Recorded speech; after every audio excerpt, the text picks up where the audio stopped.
First टॉपिकला मी सुरुवात करतोय आजपर्यंत. This is called as a male reproductive system.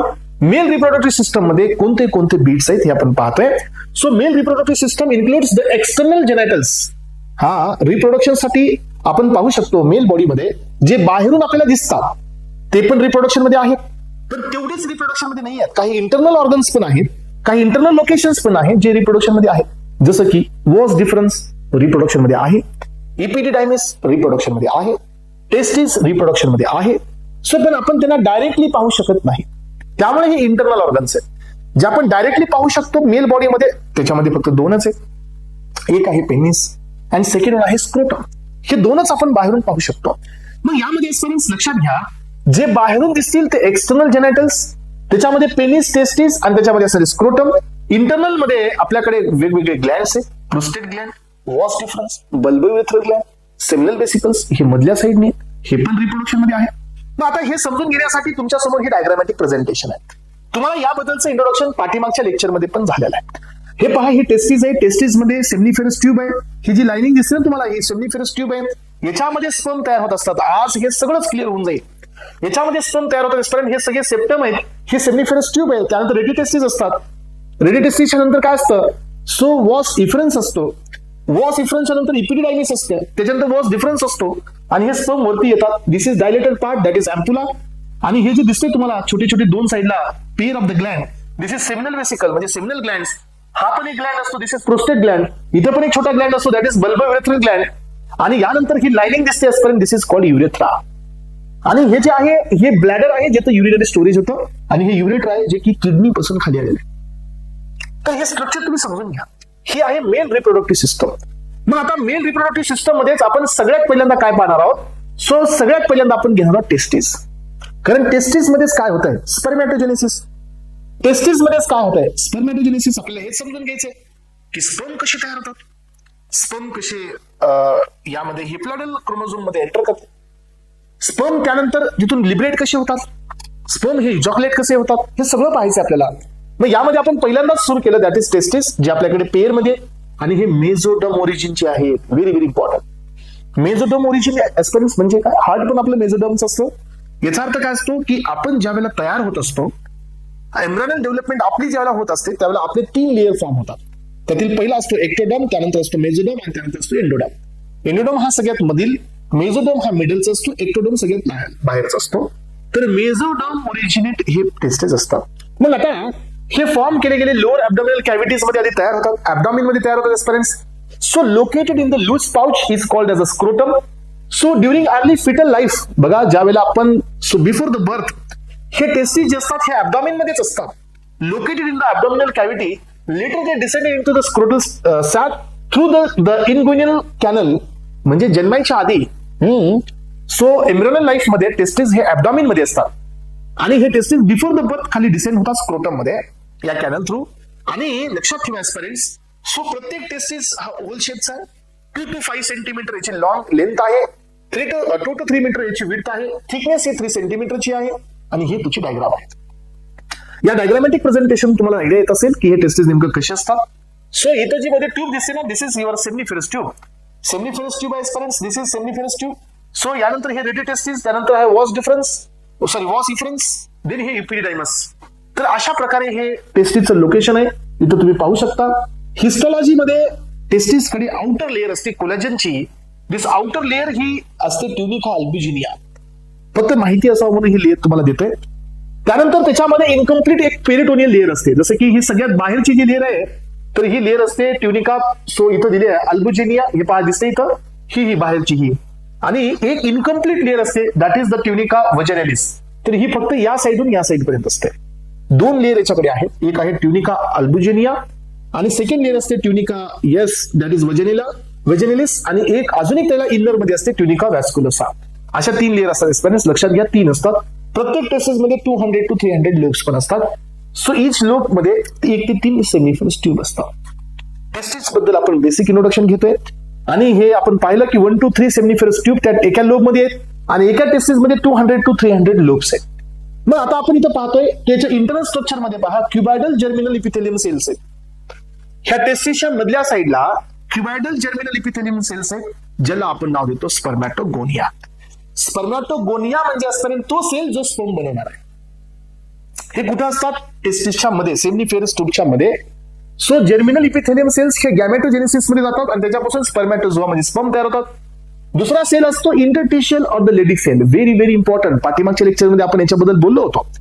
Interstitial or the Leydig cell ज्याच्यापासून आपल्याला टेस्टोस्टेरॉन आणि एंड्रोजन मिळतो. सो ज्याच्यापासून आपल्याला काय मिळतो? टेस्टोस्टेरॉन आणि एंड्रोजन मिळतो. म्हणून हा पण एक इम्पॉर्टंट आहे. यानंतर तिसरा सेल असतो सर्टोली सेल. कुठे आहे ती सगळी सेल? हे सगळे सेल प्रेझेंट आहेत सेमिनिफेरस ट्यूब मध्ये. All of this cell are belongs to the seminiferous tube, जे की त्या टेस्टिस मध्ये. मग आता पहा स्टुडंट्स, सर्टोली सेल जो असतो दिस इज सस्टेंटिक्युलर सेल्स. याचं सेकंड नेम आहे सस्टेंटिक्युलर सेल्स. आणि हे सेल असतात न्यूट्रिशन साठी. यांचा रोल हा एंड्रोजन किंवा यांचा रोल हा टेस्टोस्टेरॉन साठी नसतो. These cells are purely responsible for the nutritional requirement. हे जे ग्रोईंग स्पर्म्स असतात ना, त्यांना हे न्यूट्रिशन देण्याचं काम करत असतात आणि हे बॅरियर पण बनवतात. सर्टोली बॅरियर पण बनवण्याचं काम त्यांचं असतं. यानंतर पाच जे टेस्टिस मध्ये हॉर्मोन्स तयार होतात ते कोणते कोणते? इस्ट्रोजन फ्रॉम द टेस्टोस्टेरॉन ते असतो. अँटी मुलेरियन हॉर्मोन पण तयार होतात मुलेरियन डक्ट मध्ये.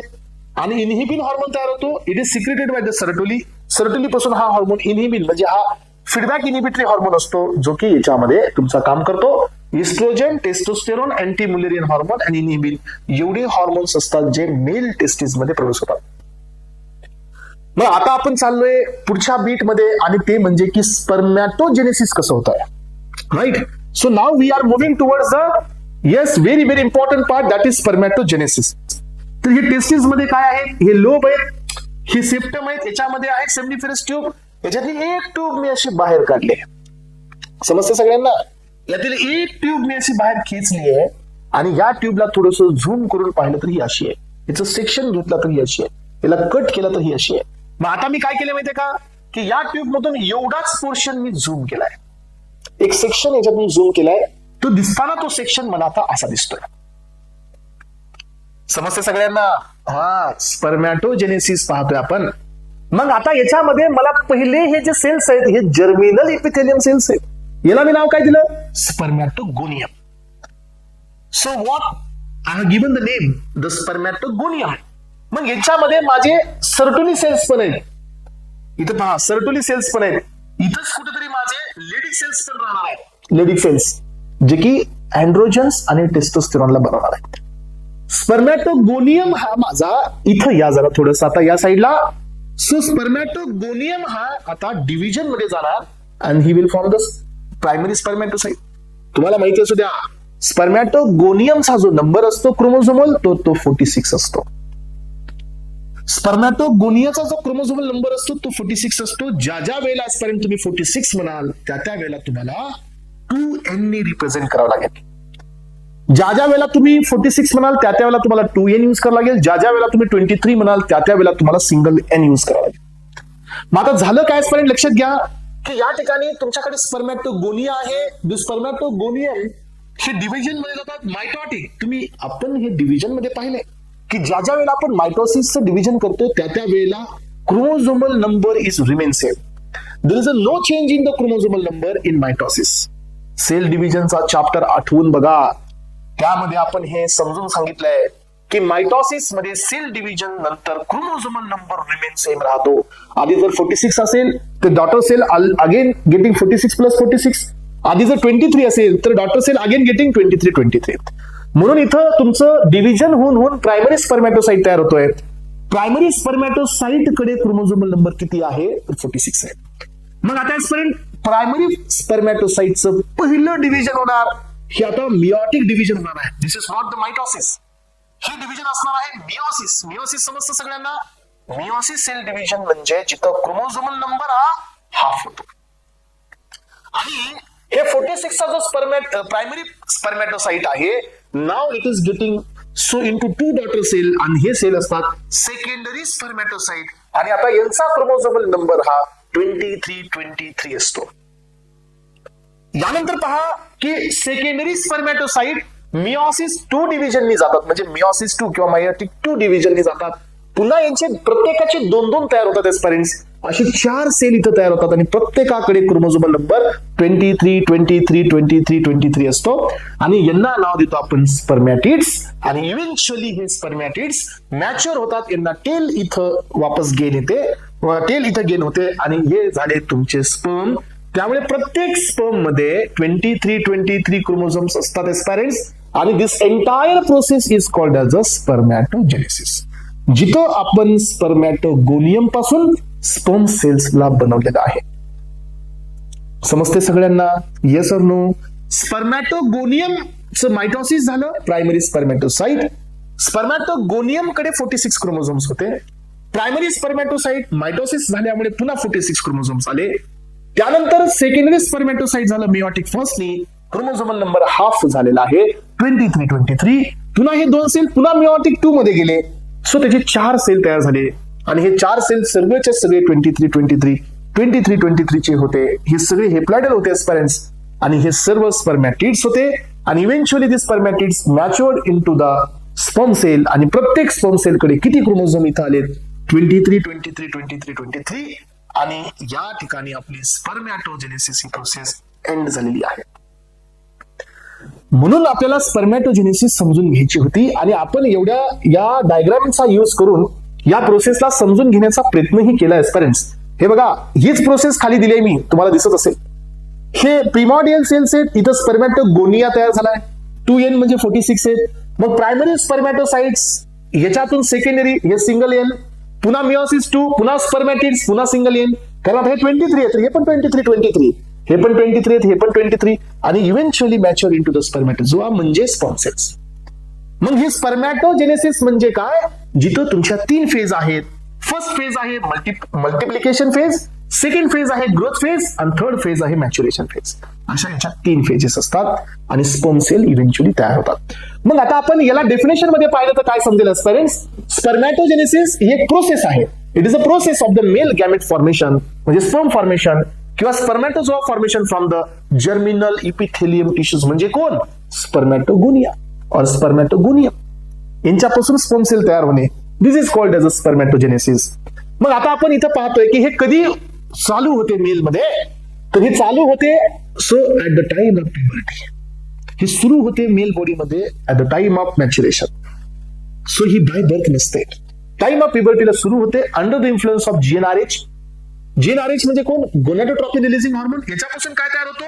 FSH आणि FSH इंड्यूस करत असतो स्पर्मॅटोजेनेसिस. आणि एस्पॅरेंट्स अजून एक महत्वाचा पॉईंट काय की मेल बॉडी मध्ये स्पर्मॅटोजेनेसिस ही बिगिन होते at the time of puberty आणि ही स्पर्मॅटोजेनेसिस राहते टिल द डेथ. ही स्पर्मॅटोजेनेसिस राहते टिल द डेथ म्हणजे जोपर्यंत डेथ नाही तोपर्यंत ही राहते. सो आणि एक ह्युमन बॉडीमध्ये स्पर्मॅटोजेनेसिस होण्यासाठी किती टाइम लागतो? So it will take 65 to 75 days. एक सायकल होण्यासाठी एवढा वेळ लागतो. यानंतर काय एस्पॅरेंट याच्यात 3 स्टेजेस आहेत, मल्टिप्लिकेशन, ग्रोथ फेज आणि फेज ऑफ मॅच्युरेशन. जिथं डायग्राम मध्ये तुम्हाला दिसते क्लिअर कट. मला वाटतं त्याच्यामध्ये जायची गरज नाही. मग आता इथून इथपर्यंतची एक फेज आहे, इथून इथपर्यंतची एक फेज आहे. इथपर्यंत स्पर्मॅटिड जिथपर्यंत सुरुवात म्हणजे जिथपर्यंत फॉर्म होता तिथपर्यंतची एक फेज आहे. इथून खाली दुसरी फेज आहे. याला 2 नाव आहेत. स्पर्मॅटोसाइटोजेनेसिस म्हणजे काय?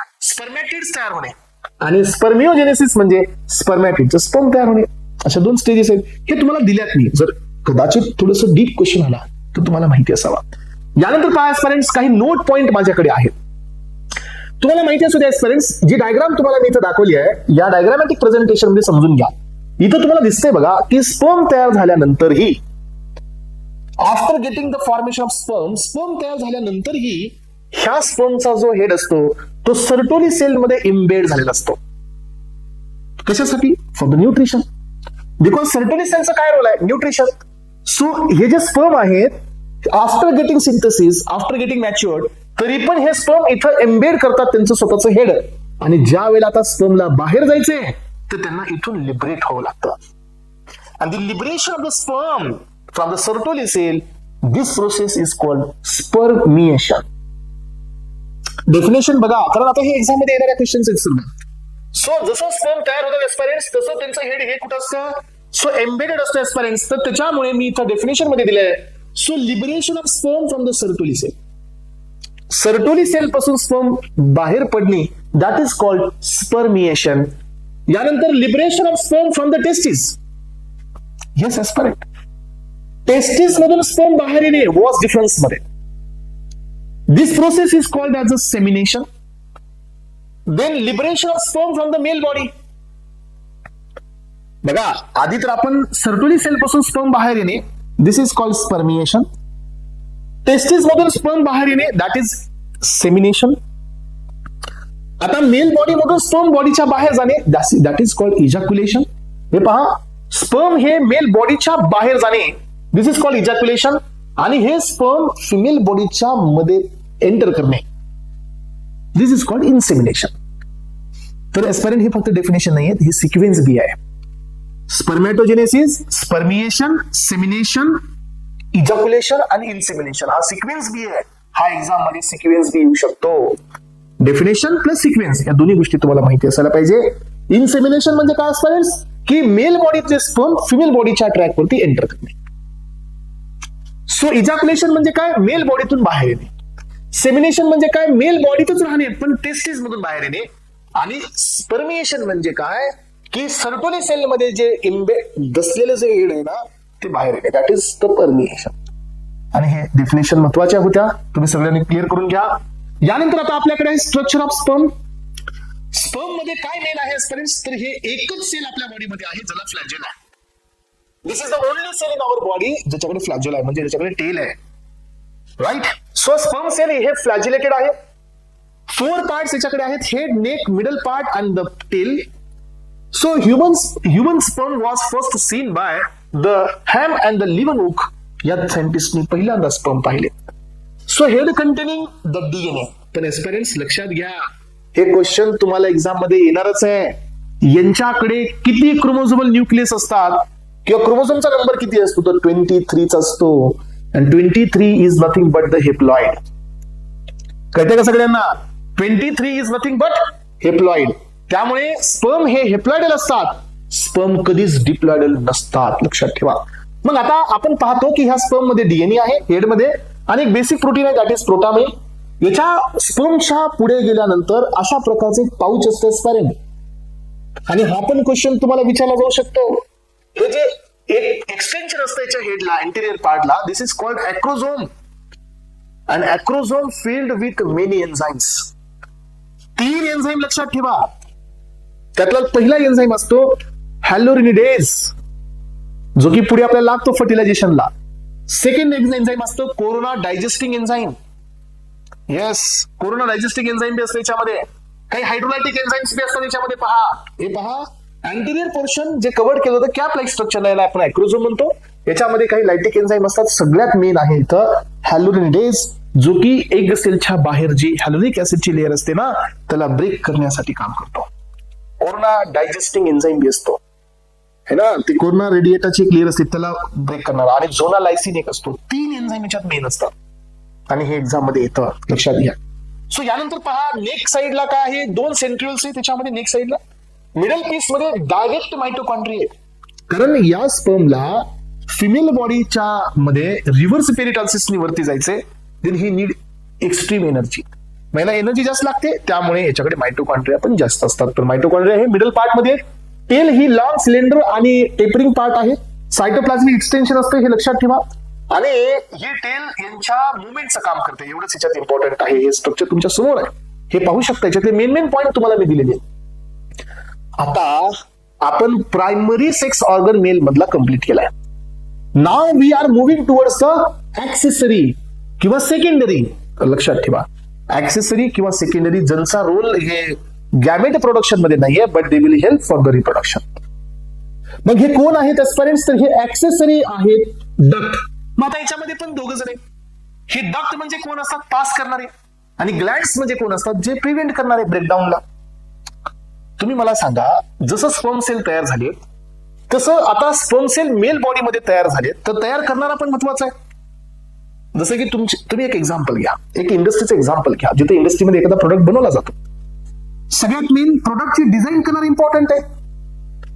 त्याच्यानंतर प्रोडक्टला मॅन्युफॅक्चर करणं पण इम्पॉर्टंट आहे. मॅन्युफॅक्चरच नाही तर त्या प्रोडक्टला ट्रान्सपोर्ट करणारा पण इम्पॉर्टंट आहे. ट्रान्सपोर्ट करणारा नाही तर प्रोडक्टला सेल करणारा इम्पॉर्टंट आहे. याचा अर्थ कस्टमर पर्यंत जोपर्यंत तो प्रोडक्ट पोहोचत नाही सगळेजण इम्पॉर्टंट आहेत. तसंच रिप्रोडक्शन होण्यासाठी मेल बॉडी मधला स्पर्म सेल हा कुठे एंटर केला पाहिजे, फिमेल बॉडीमध्ये, म्हणजे तोपर्यंत सर्व इम्पॉर्टंट आहेत. मग याच्यामध्ये तयार करणारा बी आला, पास करणारा बी आला आणि प्रोटेक्ट करणारा बी आला. मग हे डक्ट जे असतात ना हे पास करणारे ट्यूब असतात, ग्लँड जे असतात एस्पिरंट हे प्रोटेक्शन देणारे असतात. कसं असतं ते पण तुम्हाला मी सांगतो, थोडंसं लक्ष देऊ नाही का. हे पहा, आता आपल्याकडे डक्ट्स आहेत. आता डक्ट्स मध्ये कोण कोण आले, रेडिटेस्टिस हा डक्ट आहे, वेसाइफ्रेंस हा डक्ट आहे, इपिडिडायमस, वॉस डिफरन्स, इजॅक्युलेटेड डक्ट, युरेथ्रा, हे सगळे डक्ट आहेत. यातले आपल्याला दोन डक्ट इम्पॉर्टंट आहेत, इपिडिडायमिस आणि वॉस डिफरन्स, आणि मी तेच घेतले. सो इपिडिडायमस म्हणजे कोण असतो, तुम्हाला मी ट्रॅक बी सांगितलाय बरं का, असं नाही की तुम्हाला ट्रॅक दिला नाही, मी ट्रॅक तुम्हाला दिलाय. Seminiferous tube, rete testis, vasa efferentia, epididymis, vas deferens, common duct, urethra, हे ट्रॅक असतो. म्हणजे सगळे डक्ट आले याच्यात. आणि मग याच्यामध्ये मेन आहे इपिडिडायमिस. किती सेंटीमीटर लॉंग असतो, 7 to 12 सेंटीमीटर लॉंग असतो, कन्व्होल्युटेड असतो. आणि याच्यामध्ये मी पहिल्यांदा याला हायलाइट करेन, कारण जसं स्पर्म तयार झाले एस्पायरंट्स सेमिनिफेरस ट्यूब मध्ये, की हे स्पर्म इपिडिडायमस मध्ये पास होतात. कशासाठी, मॅच्युरेशन साठी. आणि इपिडिडायमिस मध्ये हे किती दिवस राहतात, they will survive in the epididymis up to 1 month. That is why this is temporary storage and the maturation of the spermatozoa. ह्याच्यासाठीची ही साईट असते. म्हणून इपिडिडायमस हा एक्झाम मध्ये येतो, जिथं आपण स्पर्मला स्टोअर करतो, मॅच्युअर करतो अप टू 1 month. आणि ह्या इपिडिडायमस मध्ये किंवा इपिडायमिसचे 3 पार्ट असतात एस्पिरंट्स. आणि हे पहा, जसं एकदा स्पर्म इजॅक्युलेट करण्यात आले की यांचा लाईफ स्पॅन हा 72 hours असतो. बॉडी, फिमेल बॉडीमध्ये एकदा हे एंटर केले की हा लाईफ स्पॅन किती असतो, 72 hours, म्हणजे 3 दिवसाचा असतो. याच्याकडे 3 भाग आहेत, कॅपोट, कॉर्पस आणि कोडा. कॅपोट म्हणजे वरचा भाग, हे बघा तुम्ही इथं जरा डायग्राम जरा डबल पहा, इथं तुमच्या समोर हे इपिडिडायमस आहे, हे पहा हा वाला. So this is caput, this is corpus आणि कोडा. कळते सगळ्यांना, हे तुमच्या समोर दिसतंय. तर हे डायलेटेड पार्ट जो आहे ना हा इपिडायमिस आहे. सो हा हेड आहे, हा मिडल आहे आणि हा टेल आहे. असे 3 लोकेशन असतात त्याचे. सो हे तिन्ही लोकेशन तुमच्या समोर क्लिअर आहे पहा. कॅपुट म्हणजे अप्पर पार्ट, कॉर्पस म्हणजे मिडल पार्ट आणि कोडा म्हणजे बेसल पार्ट. हे कशाचं झालं, इपिडायमसचं. आता याच्या नंतर काय असते, वॉस डिफरन्स. वॉस डिफरन्स ही इपिडायमसच्या नंतरचा भाग असतो, जो वरती जातोय ओपनिंग कडे, इजॅक्युलेशन कडे. आणि हा जो वॉस डिफरन्स असतो एस्पिरंट्स, हा वॉस डिफरन्स यालाच आपण डक्टस डिफरन्स ही म्हणू शकतो. मग आता पहा, हे किती सेंटीमीटर लॉंग असतो, 45 सेंटीमीटर लॉंग असतो. Along to the posterior border of the epididymis, epididymisच्या posterior साइडने हा वरती असेंड करतो. स्पर्मॅटिक कॉर्ड थ्रू हा वरती येतो एस्पिरंट्स आणि ओपन होतो पेल्विक कॅव्हिटी मध्ये. तुम्ही पाहिलं ना, ब्लॅडर पाशी येऊन ओपन होतो, दॅट इज वाय. आणि हा तुमचा सेकंडरी स्टोअर हाऊस असतो स्पर्म साठी. म्हणजे काय एस्पिरंट, स्पर्म तयार झाल्यानंतर 1 महिन्यासाठी हे स्पर्म एपिडिडायमिस मध्ये राहतात आणि याच्यानंतर स्पर्म हे वॉस डिफरन्स मध्ये पण राहतात. म्हणून हा सेकंडरी स्टोरेज हाऊस आहे राईट स्पर्म साठी. आणि तुम्हाला माहिती असू द्या, जसं की आपण कॉन्ट्रासेप्शन पाहतो. कॉन्ट्रासेप्टिव्ह म्हणजे काय एस्पिरंट, प्रेग्नन्सी अवॉइड करण्याच्या गोष्टी आहेत. मेल कॉन्ट्रासेप्टिव्ह टेक्निक म्हणजे काय, कॉन्ट्रासेप्टिव्ह म्हणजे काय, जिथं प्रेग्नन्सी अवॉइड केली जाते. मग आपल्याकडे 2 प्रकारचे कॉन्ट्रासेप्टिव्ह असतात. जसे की प्रेग्नन्सी टर्मिनेट होण्यासाठी आपण काही अबॉर्शनच्या किट्स यूज करतो, किंवा प्रेग्नन्सी न होण्यासाठीच आपण काही टॅबलेट्स यूज करतो, जसं की अनवॉन्टेड 72 ऐकले असेल तुम्ही. किंवा एस्पिरंट्स हे टेम्पररी आहे, किंवा परमनंटलीच प्रेग्नन्सी होऊ नये यासाठी आपण परमनंट कॉन्ट्रासेप्टिव्ह टेक्निकचा वापर करतो. आणि नाउडेज आपण हे पाहतो, आधीपासूनच आपण हे पाहतो की जे कॉन्ट्रासेप्टिव्हचं जे परमनंट ऑपरेशन आहे हे फिमेलचं केलं जातं. आफ्टर हम दो हमारे दो, याच्यानंतर सो जे कॉन्ट्रासेप्टिव्ह ची जी टेक्निक वापरली जाते that is so permanent technique जी फिमेल मध्ये केली जाते. पण ऍस्पिरंट असंच ऑपरेशन मेल मध्ये पण होऊ शकतं. आणि इथं काय केलं जातं मग सांगा, जो वॉस डिफरन्स आहे जिथून स्पर्म मध्ये येणार आहे त्याला कट करून त्याला काय केलं जातं, मेल मध्ये पण हे ऑपरेशन पॉसिबल असतं. आणि this is the condition of the vasectomy, जिथं परमनंट टेक्निक आहे ही कॉन्ट्रासेप्शन फॉर द मेल. म्हणजे मेल मध्ये स्पर्म हे चा रूट जो असतो तो आपण ब्लॉक करतो. यानंतर पहा, आपल्याकडे आता दुसरा भाग आहे ऍक्सेसरी ग्लँड्स. तर हे पण सेकंडरी ऑर्गन आहेत. आधी होते डक्ट, आता आहेत ग्लँड्स. ते ग्लँड्स थोडी जास्त महत्वाचे आहेत एस्पिरंट्स. का महत्वाचे आहेत पहा. कारण ग्लँड्स मध्ये मेन रोल आहेत. आपल्याकडे ग्लँड्सचा रोल असतो ऍस्पायरंट्स, की हे तुमचे गॅमेट्स तर फॉर्म करत नाहीत, but they will help in the reproduction. तर रिप्रोडक्शनसाठी मदत करतात. मग आता याच्यामध्ये सेमिनल वेसिकल, हे पहा, हा पहिला ग्लँड आहे जो 5 सेंटीमीटर लॉंग आहे. सो याच्यामध्ये अल्कलाइन फ्लुइड असतो ज्याचा पीएच हा 7.3 असतो. थोडंसं लक्ष देऊन ऐकायचं ऍस्पायरंट्स. आता आपल्याला गरजेचं काय आहे की जसं स्पर्म हे खाली एंटर करतील, हे बघा तुम्हाला माहिती असू द्या की आपल्याकडे जो स्पर्मचा जो पार्ट आहे, जसं स्पर्म तयार होतील ऍस्पायरंट्स, तसं स्पर्म हे सध्या कुठे आहेत पहा. तर आपल्याकडे हे टेस्टीज आहे, ही आहे वॉस डिफरन्स, ही अशी येऊन इथं ओपन होते, राईट. सो इथंच आपला ट्रॅक बी आहे कुणाचा, युरिनचा. मग आधीच इथून समजा युरिन पास झालेली आहे, तर युरिन पास झाली आहे, तर इथं थोडंसं पीएच कसं आहे, ऍसिडिक आहे. पीएच कसं आहे, ऍसिडिक आहे, कारण तिथून आताच युरिनेशन झालेलं आहे. मग जर समजा ऍस्पायरंट हे स्पर्म जर इथं गेले तर काय होईल की हे स्पर्म ऍसिडिक पीएच मध्ये डॅमेज होतात.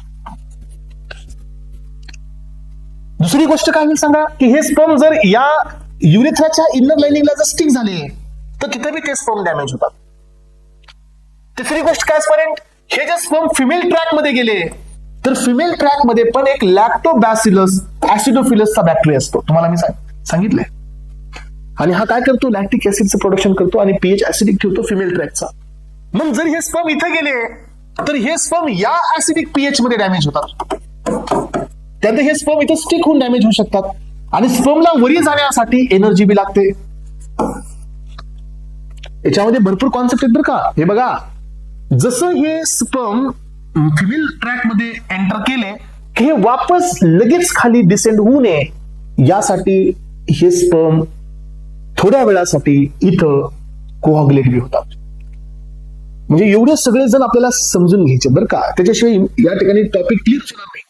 म्हणजे इथं एंटर केल्यानंतर सिमन हे कोऑग्युलेट बी झालं पाहिजे, इथला ऍसिडिक पीएच ने स्पर्म डॅमेज बी नाही झाली पाहिजे, स्पर्मला वरी जाण्यासाठी एनर्जी बी पाहिजे, स्पर्म इथं कुठेतरी स्ट्राईक होऊन डॅमेज नाही झाली पाहिजे, मेलच्या या पार्ट मध्ये पण स्पर्म डॅमेज नाही झाली पाहिजे. याच्यासाठी स्पर्म सोबत अजून काही गोष्टी आपल्याला पाहिजेत. ह्या टेस्टीजने आपल्याला फक्त स्पर्म दिलेत, दुसरं काहीच नाही दिला, आणि ह्याने फक्त पास केलंय म्हणून हे डक्ट आहेत, हे सगळे डक्ट आहेत, हे इपिडायमस वगैरे.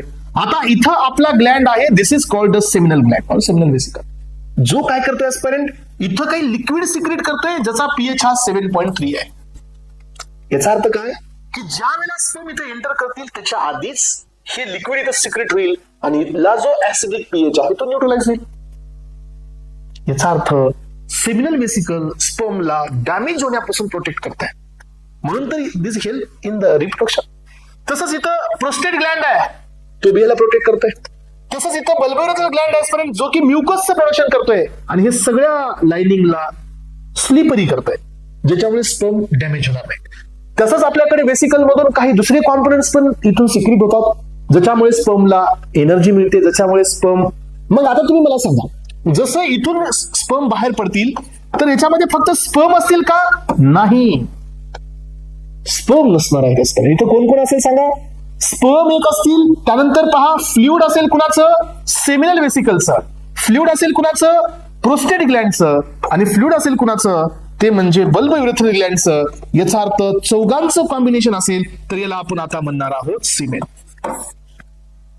म्हणून semen is a combination of testis production, testis sperm, then seminal vesicle, bulb urethral gland and the prostate gland. ह्या सगळ्यांचं कॉम्बिनेशन म्हणजे सिमेन असतं. आता सिमेन मध्ये काय काय तेच आपल्याला पाहायचंय, म्हणून तर आपण पुढे निघालोय. हे पहा, यांच्यामध्ये हा पार्ट आपण क्लिअर करतोय, हे बघा. सो सेमिनल वेसिकल हा एक पेयर आहे. त्यानंतर पहा अल्कलाइन सेमिनल फ्लुइड आहे, दॅट इज 7.3 पीएच चं फ्लुइड इथून सिक्रेट होत आहे. या फ्लुइड मध्ये कोण कोण आहे बघा ऍस्पायरंट्स, फ्रुक्टोज, फायब्रिनोजेन आणि प्रोस्टाग्लॅंडिन आहे. व्हेरी व्हेरी व्हेरी इम्पॉर्टंट, प्रत्येकाचा रोल आहे. तुम्हाला माहिती असू द्यापर्यंत आपल्या बॉडीमध्ये प्रत्येकाला एनर्जीसाठी ग्लुकोज लागतो, पण स्पर्म हा एकच सेल आहे जो एनर्जीसाठी ग्लुकोज नाही, फ्रुक्टोजचा वापर करतो. याच्यामुळे स्पर्मला इथं फ्रुक्टोज लागतं एनर्जीसाठी. फायब्रिनोजेन म्हणजे काय, तुम्हाला मी आधीच काय सांगितलं की हे बघा, सो जसं फिमेल ट्रॅक मध्ये सिमन एंटर करतं, तर हे सिमन मध्ये जे स्पर्म आहेत त्यांच्याकडे वायबिलिटी आहे, ज्यांना वरती जायचे, पण जर ते ट्रॅक मध्ये जे सीमन आहे ते डायरेक्ट खाली डिसेंड होत असेल तर काय होईल? फर्टिलायझेशन होणारच नाही.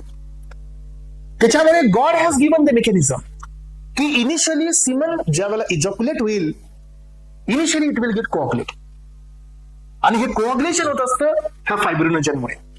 फायब्रिनोजन aspirant clotting number factor 1, inactive पण 1 आहे. यानंतर एस्परेंट्स तुम्हाला माहिती आहे सुद्धा की स्पर्मला वरती जायचंय, स्पर्मकडे टेल आहे, पण त्याच्यासोबत जो फिमेल ट्रॅक असतो, ह्या फिमेल ट्रॅक मध्ये स्मूथ मसल्स असतात, आणि हे प्रोस्टाग्लॅंडिन काय करतो? ह्या स्मूथ मसलला कॉन्ट्रॅक्ट करतो, आणि ही मुवमेंट येते फिमेल ट्रॅकची, आणि या मुवमेंटला आपण म्हणतो येस द पेरिटाल्सिस, आणि याचा वापर करून स्पर्म हे वरती जातात. याच्यामुळे सेमिनल वेसिकल मधून किती कॉम्पोनंट्स रिलीज झाले पहा. सो फ्रुक्टोज, फायब्रिनोजन आणि प्रोस्टाग्लॅंडिन, मेल हे 3 आहे. Fructose for the energy, fibrinogen for the coagulation, prostaglandin for the vigorous contraction. यानंतर पहा, सो हे जे सेमिनल वेसिकल आहे हे सीमनचे 60% कॉन्ट्रीब्युशन देतात. जर 100 ml सीमन आहे त्यातलं 60% पार्ट हा सेमिनल वेसिकलचा असतो. एस्परेंट्स अल्कलाइन पीएच हा न्यूट्रलाइज करतो ऍसिडिक पीएच ला, युरेथ्रा आणि फिमेल ट्रॅक मधला, आणि म्हणून स्पर्मचं प्रोटेक्शन होतं. स्पर्म ऍसिडिक पीएच मध्ये डॅमेज होत नाहीत. Fructose gives energy, fibrinogen gives coagulation, आणि prostaglandin gives reverse peristalsis in the vagina and the uterus, म्हणून हा मेन आहे. आता आपण सेकंड ग्लँड कडे चाललोय aspirant, that is the prostate Gland. आपण पाहत आहोत मेल रिप्रोडक्टिव्ह सिस्टम. मग याच्यामध्ये आपण चाललोय प्रोस्टेट ग्लँड. प्रोस्टेट ग्लँड हा अनपेअर आहे, राईट, आणि 5 लोब्स आहे त्याच्यामध्ये. सो प्रत्येक लोब हा युरेथ्रामध्ये ओपन होतो, आणि हा पण तुमचा milky thick sticky alkaline fluid secrete करतो एस्परेंट्स. सो प्रोस्टेट फ्लुइड असतं, पीएच हा नियर अबाउट मोर दॅन 6.5 असतो, आणि लक्षात ठेवा हे स्लाइटली अल्कलाइन म्हणतो आपण, 6.5 च्या आसपास पीएच असतो, आणि हा 30% कॉन्ट्रीब्युशन देतो सीमन मध्ये. आता याच्यामध्ये कोण कोण असतं? Citric acid. या प्रोस्टेट ग्लँडच्या फ्लुइड मध्ये बघा citric acid, specific antigen, prostate specific antigen, lysozyme, main हे आहे, हे बॅक्टेरियोसाइडल एन्झाइम असतो. अमायलेज आणि हॅलोरिनिडेज हा पण एन्झाइम याच्यात असतो. यानंतर पहा सेमिनल प्लाझ्मिन नावाची एक अँटीबायोटिक बी याच्यात असते. इन्फेक्शन जे होईल, नॅचरल अँटीबायोटिक आहे बघा हे सेमिनल प्लाझ्मिन, जे डिस्ट्रॉय करते बॅक्टेरियाला. आणि एस्परेंट अजून एक त्याच्यामध्ये तुम्हाला कॉन्सेप्ट समजून घ्यायची, आणि ती म्हणजे काय हे बघा. तुम्ही मला इथे सांगा की जसं आपल्याकडे हा तुमचा ब्लॅडर आहे, तर ह्या ब्लॅडरच्या नेकला असतो हा प्रोस्टेट ग्लँड, आणि हे जो खाली चाललाय हा कोण आहे? This is the part of urethra. तर हा युरेथ्रा आहे, राईट एस्परेंट्स. तर हे युरिनचा फ्लो इथून होतो. मग आता युरिन फ्लो होण्यासाठी काय व्हायला पाहिजे सांगा बरे? तर हे असतात तुमच्या डेक्स्ट्रोजर सेल्स. कोणते सेल असतात हे? दिस आर डेक्स्ट्रोजर सेल्स, आणि इथं असतात ट्रायगोन सेल्स. मग आता काय होतं सांगा एस्परेंट्स, की जर आपल्याला मिक्च्युरेशन पाहिजे, मिक्च्युरेशनचा अर्थ काय असतो? युरिनेशन आपल्याला पाहिजे, तर हे कॉन्ट्रॅक्ट झाले पाहिजेत आणि हे relax, then will get the micturition. लक्षात, हे कधी होत असतं? ड्युरिंग द पॅरासिम्पॅथेटिक सिस्टम, की हे कॉन्ट्रॅक्ट होतात आणि हे रिलॅक्स होतात, देन विल गेट द युरिनेशन. आणि जर हे रिलॅक्स झाले, हे कॉन्ट्रॅक्ट झाले, तर आपलं मिक्च्युरेशन म्हणजे युरिनेशन कमी होतं. सिम्पॅथेटिक सिस्टमचा इफेक्ट असतो. मग आता होतं काय बघा, की हा जो प्रोस्टेट ग्लँड असतो, हा प्रोस्टेट ग्लँड काही कंडिशन मध्ये सो अशा पद्धतीने स्वेल होतो. आणि प्रोस्टेट ग्लँड स्वेल झाल्यामुळे जो मधील जो युरेथ्रा असतो त्याची जी या ठिकाणी जो आपला त्याच्यामध्ये जो गॅप असतो, तर तो बी आपला या ठिकाणी युरेथ्राचा कमी होतो. आणि this condition called as a BPH. BPH stand for what? Benign prostate hyperplasia. ह्या कंडिशन मध्ये काय होतं सांगा पेरेंट्स, की प्रोस्टेट ग्लँड हा स्वेल होतो, आणि हे स्वेलिंग झाल्यामुळे युरेथ्रा हा नॅरो होतो आणि डिक्रीज होतो युरिनेशन. दिस इज कॉल्ड बीपीएच. मग यामध्ये आपल्याला काय करावं लागतं? एकतर प्रोस्टेट ग्लँड हा रिमूव्ह करून टाकावा लागतो आपल्याला, येस, नाहीतर मग तुम्हाला या ठिकाणी अल्फा 1A चे ब्लॉकर्स यूज करावं लागतात, टॅमसुलोसिन वगैरे. लक्षात, अल्फा 1A चे ब्लॉकर्स, हे ब्लॉक केल्यावर हे रिलॅक्स होतं. मग या ठिकाणी आपण ह्या कंडिशनला इथं नोटिफिकेशन मध्ये दिले आपल्या. हे पहा, बेनाइन प्रोस्टेट हायपरप्लेजिया म्हणजे काय? Enlargement of the prostate gland in advance age. Prostatectomy म्हणजे काय? Surgical removal of the prostate gland. वरती वेसेक्टोमी पाहिली, आता प्रोस्टेक्टोमी पाहिली. नियम आहेत प्रत्येकाचे, वेगवेगळे कॉन्सेप्ट आहेत, लक्षात घ्यायचे आपल्याला एक्झाम मध्ये. यानंतरचा आपला नेक्स्ट पॉइंट आहे कॉपर्स ग्लँड. यालाच आपण बल्बो युरेथ्रल ग्लँड म्हणलेला आहे. सो हा pH मध्ये असतो आणि हा आपण अल्कलाइन फ्लुइड देतो, that is the pH 7.2 pH आणि याच्यामध्ये सगळ्यात मेन असतं म्युकस. आणि हे जे म्युकस असतं जे सिमन मध्ये एंटर करतं, तर हे म्युकस काय करतं की जे स्पर्म कुठं अटॅच होणार आहेत तर त्यांना स्लिपरी टच देतं. त्यामुळे हे पण स्पर्मला डॅमेज होण्यापासून सेव्ह करतं. त्यामुळे या पण ग्लँडचं सिक्रेशन हे आपल्यासाठी इम्पॉर्टंट असतं. सो हे पहा, स्पर्म डॅमेज जे होत आहे ड्युरिंग द इजॅक्युलेशन हे कमी करण्याचं काम करतं by secretion of the mucus. आणि यानंतर आता आपण पाहिलं सीमन. सीमन काय सांगा? Yes, it is a mixture of sperm, seminiferous tube म्हणजे तिथूनच आलेला स्पर्म, सिग्नल वेसिकल, प्रोस्टेट आणि बल्ब ग्लँड. तुम्ही इथं वॉस डिफरन्स म्हणाल तर खूप जास्त अवघड होईल, कारण वॉस डिफरन्स हा डक्ट आहे, हा ग्लँड नाही आहे. हे ट्यूब आहे, हे ग्लँड नाही आहे. ग्लँड म्हणजे ज्याच्याकडे सिक्रेशनची पॉवर असते. मग आपल्याकडे मेल मध्ये 3च ग्लँड आहेत आणि चौथं आहे डक्ट, जिथून हे स्पर्म तयार होतात, दॅट इज सेमिफरस ट्यूब. म्हणून तर आपण घेतलं ना, seminiferous tube plus seminal vesicle plus prostate gland plus bulbourethral glands, या सगळ्यांचं कॉम्बिनेशन म्हणजे सीमन. सो एस्पिरंट्स, व्हॉल्यूम किती असतो पहा सीमनचा for single ejaculation? 2.5 to 4 ml for single ejaculation. आणि या सिंगल इजॅक्युलेशन मध्ये किती स्पर्म असतात? तर एस्पिरंट्स 400 मिलियन स्पर्म असतात. लक्षात घ्या, याच्यामध्ये फ्रुक्टोज असतो नरिशमेंटसाठी किंवा एनर्जीसाठी, बायकार्बोनेट असतो पीएच ला न्यूट्रलाइज करण्यासाठी, प्रोस्टॅग्लॅंडिन असतो कॉन्ट्रॅक्शनसाठी, रिव्हर्स पेरिटल्सिससाठी, आणि सीमनचा पीएच असतो 7.2 to 7.7, अल्कलाइन असतो. ह्याच्यामुळे प्रोस्टेट ग्लँडच्या फ्लुइडमुळे, बल्ब युरेथ्रल ग्लँडच्या फ्लुइडमुळे. मग आता काही डेफिनेशन मी तुमच्या समोर घेऊन आलोय. पहिला आहे oligospermia. Oligospermia is nothing but less than the sperm count less than 20 millions per ml. म्हणजे ऑलिगोस्पर्मिया म्हणजे सीमन मध्ये स्पर्म काउंट कमी आहे. ऍझोस्पर्मिया म्हणजे काय? स्पर्म हे सीमन मध्ये नाहीच आहेत, absence of the sperm in the सीमन. ऍस्थिनोस्पर्मिया म्हणजे स्पर्म आहेत पण त्यांची हालचाल कमी आहे, म्हणजे मोटिलिटी कमी आहे, reduced motility of the sperm in the सीमन. टेराटोस्पर्मिया म्हणजे स्पर्म आहेत, मोटिलिटी पण आहे, पण स्पर्म कडे मॉर्फोलॉजी ऍबनॉर्मल आहे, म्हणजे स्पर्म कडे ऍबनॉर्मल मॉर्फोलॉजी आहे, ज्याच्यामुळे एक असेल त्याला रिकॉग्नाइज नाही करत आहे, त्यामुळे फर्टिलायझेशन नाही होणार आहे. आणि लास्ट वाला आहे aspirant haemospermia, it means the occurrence of the blood in the semen. तर हे डेफिनेशन 5 इम्पॉर्टंट होत्या, तुम्ही घ्यायला पाहिजे. यानंतर आपल्याकडे नेक्स्ट पार्ट आहे एक्सटर्नल जेनाटिलिया, आणि तुम्हाला मी सांगितलं हा दिसणारा भाग आहे. आतापर्यंत आपण सगळे इंटरनल ऑर्गन मध्ये होतो जे की आपल्याला दिसणारे नाही आहेत. सो मेल रिप्रोडक्टिव्ह पार्ट मध्ये हा दिसणारा पार्ट आहे. मग याच्यामध्ये मेन आहे penis. So main copulatory organ आहे एस्पिरंट्स. याच्यामध्ये तुम्हाला काय समजून घ्यायचंय? सो जे बल्ज लाईक स्ट्रक्चर असतं aspirants, see this is the bulge like structure. या बल्ज लाईक स्ट्रक्चरला आपण ग्लॅन्स पेनिस म्हणतो, आणि याच्यावरती जे स्किन असते दॅट इज कॉल्ड फोरस्किन. एवढं याच्यामध्ये मेन आहे, तेवढं लक्षात ठेवा. आणि यांच्यामध्ये कोणत्या प्रकारचे टिश्यूज असतात? तुम्हाला मी एक गोष्ट सांगतो, लक्ष देऊन ऐका, की मेल बॉडीमध्ये पेनिस मध्ये जे इरेक्शन असतं, it is not just because of so enlargement of mass, नाही. लक्षात ठेवा, पेनिस मध्ये जे इरेक्शन आहे it just because of blood vessel dilation. परत एकदा लक्षात ठेवा, ब्लड वेसल डायलेशन मुळे असं असतं. आणि blood vessel dilation regulated by cyclic GMP, N O release, याच्यामुळे असतं. म्हणून पहा, ज्यांच्यामध्ये इरेक्टाईल डिसफंक्शनिंग आहे, म्हणजे कोण? म्हणजे unable to get the erection in his penis, तिथं त्यांना आपण सिल्डेनाफिल टॅबलेट देतो. सिल्डेनाफिल हे फॉस्फोडायस्टोरेज 5 इनिबिटर आहे, जो इनहिबिट करून आपण काय करतो माहितीये? ब्लड वेसलचं रिलेशन करतो. आणि यांच्यामध्ये इरेक्टाईल टिश्यूज असतात, right and the left corpora cavernosa आणि मेडियम कॉर्पोरा स्पॉन्जिओसम, असे 3 जण असतात एस्पिरंट्स.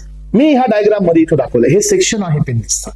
दिस is right and the left corpora cavernosum, आणि हे असतं कॉर्पस स्पॉन्जिओसम. हे नाव लक्षात ठेवा. आणि this erection is controlled by autonomic nervous system due to supply of blood आणि डायलेशन ऑफ ब्लड वेसल्स. त्याच्यामुळे इरेक्शन होतंय. Erection not because of increasing the mass, no. Erection is just because of blood vessel dilation. समजतंय? आणि हे पहा, हे सगळे points आपण क्लिअर करून आता पुढे चाललोय स्क्रोटम कडे. तुम्हाला माहितीये का aspirants, spermatogenesis is vigorously affected by the temperature. आपल्या बॉडीचं टेम्परेचर काय? That is 37 degree Celsius. But aspirant हे पहा, so sperm production never be happened at 37 degree Celsius. म्हणून तर That is the only reason God has given the different location for the sperm production. That is scrotum. Scrotum is nothing but the loose pouch which contain the testis. आणि त्याच्या टेस्टिसचं जे temperature असतं हे आपल्या बॉडीपेक्षा 2 to 2.5 degree सेल्सिअसनी कमी असतं. And that favours spermatogenesis. महत्वाचा पॉइंट एक्झाम साठी. स्क्रोटम जे की पाऊच आहे. Yes correct. हा क्वेश्चन आताच येऊन गेला असेल. हा मी म्हणलं नाही का तुम्हाला हे सगळं मी नाही बेटा, एकदा कराल तर आयुष्यभर राहील, एकदा तर करावं लागेल. सो स्क्रोटम कडे जे टेम्परेचर आहे हे 2 to 2.5 डिग्री सेल्सिअसनी कमी आहे आणि या टेम्परेचरला स्पर्मॅटोजेनेसिस होते. 37 डिग्री सेल्सिअसला स्पर्मॅटोजेनेसिस नाही होत, म्हणून हा पाऊच देण्यात आलेला आहे. सो हा लूज पाऊच आहे, एस्पेरेंट पिगमेंटेड पाऊच असतो. So when the test is not descent. पण हे पहा कधी कधी काय होतं, मी तुम्हाला आता सांगितलं की before the delivery, before the birth, testis हे इंगोनियल कॅनलनी खाली डिसेंड होत असतात पाऊच मध्ये. पण काही बेबीज मध्ये असं पण पाहायला मिळतं. दिस इज नॉट द ॲबनॉर्मल. हे काही वेळेला असं होतं आणि हे ॲबनॉर्मल नाही आहे. एक छोटीशी मायनर सर्जरी असते पेरेंट्स की टेस्टिस हे स्क्रोटम मध्ये डिसेंड झालेले नाही आहेत. असं होऊ शकतं, हा होऊ शकतं. Do not descend to reach the scrotum and this condition is called as a cryptorchidism. ज्याच्यामध्ये टेस्टिस मध्ये स्क्रोटम मध्ये टेस्टिस नाही आहेत आणि त्या केसमध्ये मग छोटी ना मायनर सर्जरी करून त्यांना डिसेंड केलं जातं. सो ऑर्किडेक्टोमी म्हणजे काय, रिमूव्हल ऑफ टेस्टिस. तर कधी जर समजा टेस्टिस जर कॅन्सर वगैरे होत असेल किंवा काही झालं तर त्या केसेसमध्ये टेस्टिस रिमूव्ह केले जातात. आणि आतापर्यंत आपण पेरेंट्स या लेक्चरमध्ये मेल रिप्रोडक्टिव्ह सिस्टमला फिनिश केलेला आहे.